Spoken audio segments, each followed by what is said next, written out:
Here's our chariot, a BA 787-9, taking us from London Heathrow to Tokyo Haneda. We're travelling in economy, so come and join me and I'll show you what to expect when you take British Airways to Japan. We've made it to the sea gates to see our aircraft be loaded up with meals, business in the front, economy in the rear, BAU's do&co, and we'll see how good that food is later on. It took us 20 minutes from taxi to airside, including checking in and dropping off our cases. Security was an absolute breeze, and we had a quick breakfast before heading over to the sea pier, where we'll pick up our journey.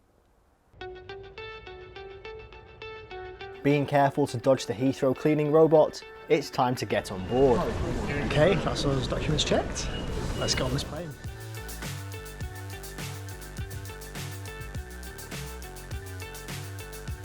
There's 4 cabins on board.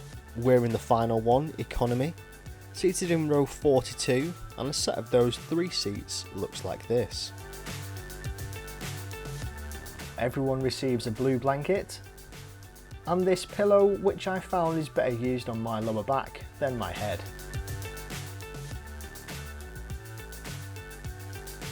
Your earphones are in this envelope. It's always good to have the wall. You can store all the stuff they give you next to it. A pillow, 2 blankets, neck pillow down here, and my bag's down there too.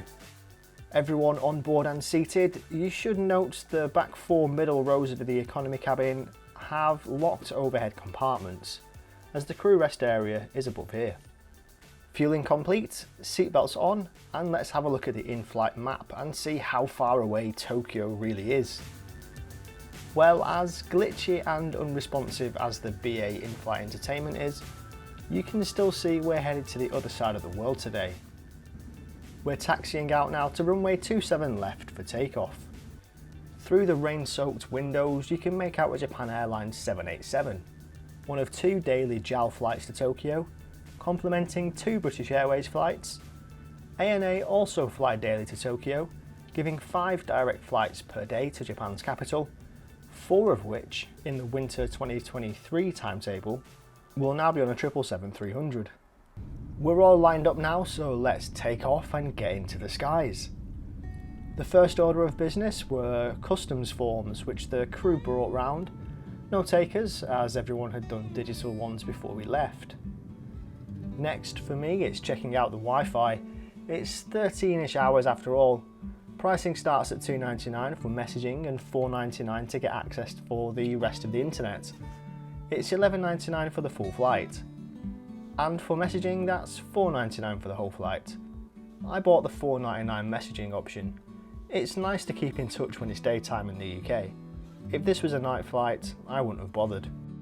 An hour into the flight and it's pretzels, wine and Diet Coke for us. Whilst the wine is technically for the main meal, it's handed out during the drinks and snacks run to streamline the service later on.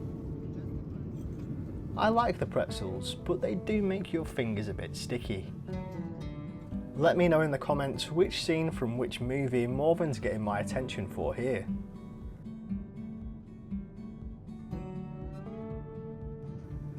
There are 3 options for the main meal: chicken teriyaki, a stroganoff, or hunter's chicken. We're heading to the Far East, so chicken teriyaki with chopsticks for me. Wait, no, they'd run out of that option when it came to us, so it's the beef stroganoff. It's complete with rice, red pepper, onion and mushrooms in a creamy sauce. There's a side salad, maybe beetroot, a chocolate pudding for dessert, and a terrible bread roll. Crackers and cheese finish the tray off. Morven went for the hunter's chicken, which apparently requires the accompanying block of cheddar cheese to be delicately sprinkled over it by yours truly before it's ready to eat. For economy food, it was tasty, and I'd have happily eaten any of the 3 options that were available. The chocolate brownie pot was always going to be a winner with us though.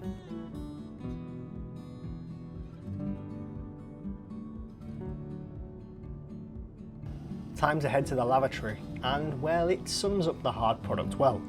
The mirror is held on with parcel tape. It's clean on the surface, but don't come in here without your shoes on. You might end up sticking to the floor. Back to my seat and some editing as we skirt the Black Sea. The seat has enough space for your laptop, and actually, although economy, the legroom is adequate.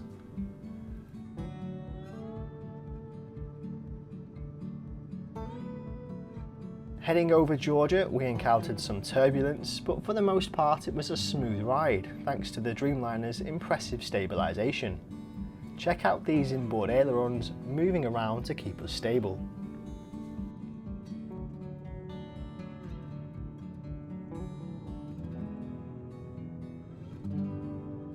We're approaching darkness now, and not long after this the crew enforced the windows into the dark mode for the next few hours. This is the cabin once that happens.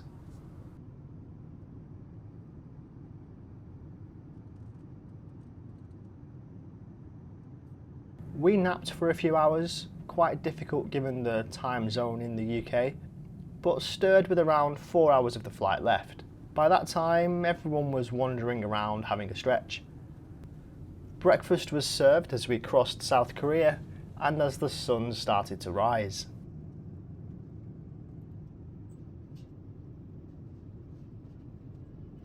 I'm unsure of the other options for breakfast, but I went with the full English. Beans, sausage and scrambled eggs come with mushrooms and tomatoes. There's also a fruit pot and a Nutri-Grain bar. Tea, coffee and juice were also available. Breakfast was fine, it's never my favourite meal. A little bit greasy, but I've definitely had worse.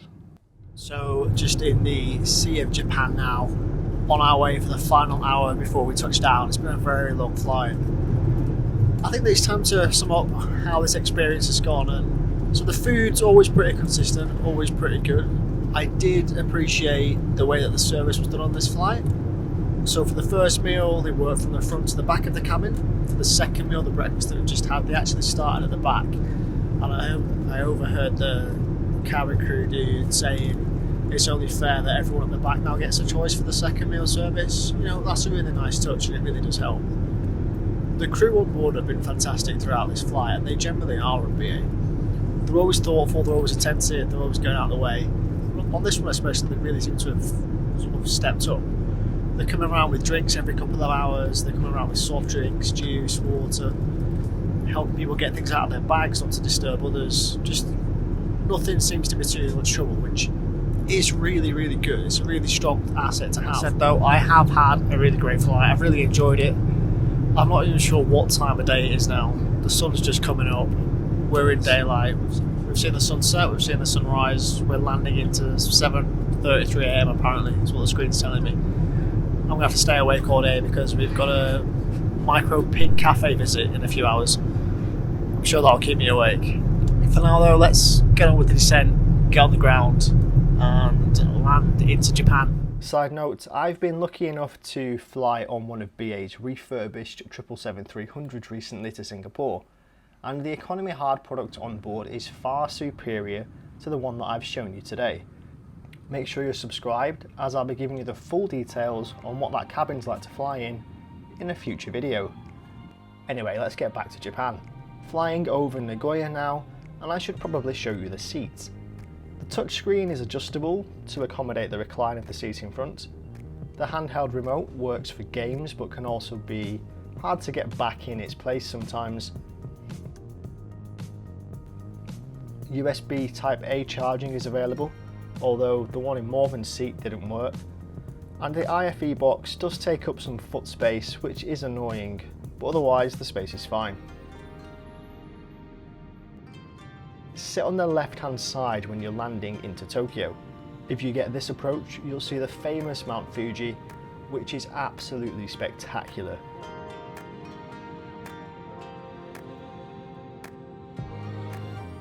We've sat in the back 3 rows of a few different Dreamliners now, and the windows here always seem to mist or ice up.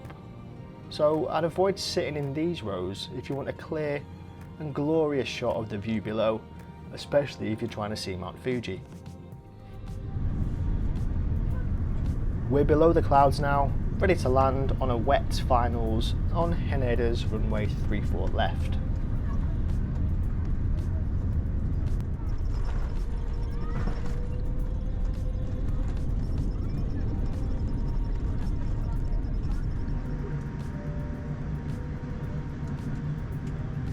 Okay, that is us in Tokyo Haneda Airport. Hope you enjoyed that video. That was a long one, but it was good. That's BA 787-9 service from London Heathrow to Tokyo Haneda. Like, subscribe, we'll see you in the next one.